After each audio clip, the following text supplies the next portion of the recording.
পাগল না, ঘেরাও করে দাঁড়াইল, পাথর মারবে।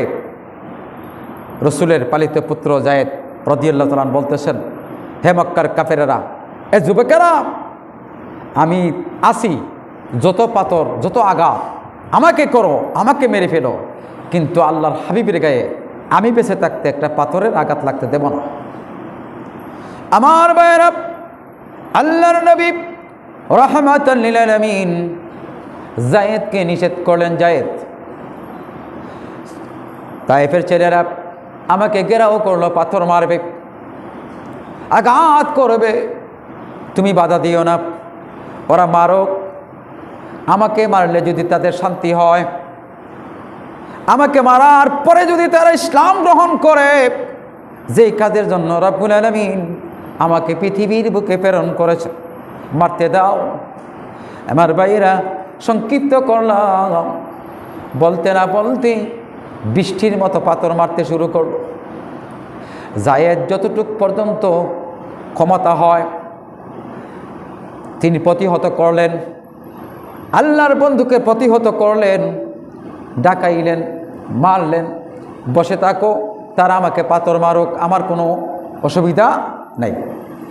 মুরব্বীদের কথায় তায়েফের জমিনের ছেলেরা পাথর মারতে শুরু করলো, আল্লাহর নবী সইতে পারে না। আল্লাহর বন্ধু, হাদিস শরীফে এসেছে, আল্লাহর বন্ধু একবারে জমিনে বসে আবার দাঁড়ায়, এত পাথর মারতে শুরু করলো, কাছে থেকে যদি একটা ব্যক্তিকে চতুর্দিকে ঘেরাও করে, কাছে দাঁড়াইয়া কাছে এসে একটা ব্যক্তিকে যদি ঘেরাও করে পাথর মারে, অনুভব করেন ব্যক্তিটা কত সহ্য করবে।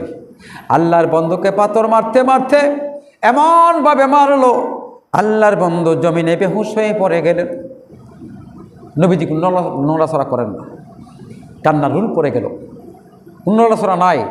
হাদিস শরীফে এসেছে, যারা পাথর মেরেছে ওরা নাকের কাছে আঙ্গুল নিয়ে দেখেন নবীজি আছেন না মৃত্যুবরণ করছেন, তারা নিজেরাই বলে আর মারবি না, ওই লোকটা নিশ্চিত বাঁচবে না।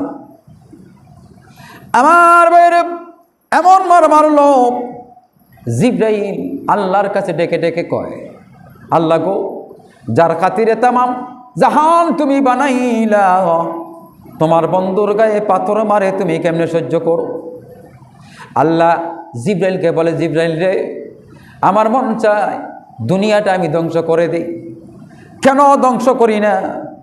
আমার বন্ধুর কাছে যা আমার বন্ধু বলে দিবে, যেই কথাটা আমি আপনাদের খেদমতে বলছিলাম, এমক নবীর উম্মত আমরা হয়েছি বাইনা আমার, যেই নবী এখনো রওজা পাকে বসে বসে ইয়া উম্মতি ইয়া উম্মতি উম্মতি বলে কাঁদতেছেন। এক সেকেন্ডের জন্য আল্লাহর বন্ধু আমাদেরকে বলেন না।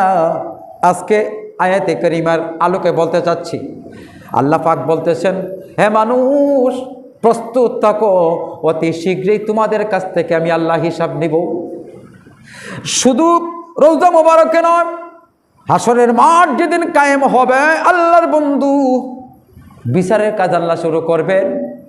আল্লাহ পাক দেখবেন আল্লাহর বন্ধু তো নাই, আল্লাহর বন্ধু রাহমাতাল লিল আলামিন সেজদায় পড়ে পড়ে কাঁদবেন, ইয়াহদি রব্বি হাবলি উম্মতি। আল্লাহ ডেকে ডেকে বলবেন, আমার বন্ধু কই গো, আমার হাবিবি কই, আসেন আমি বিচারের কাজ শুরু করব। আল্লাহর বন্ধু সেজদায় পড়ে পড়ে কাঁদবেন,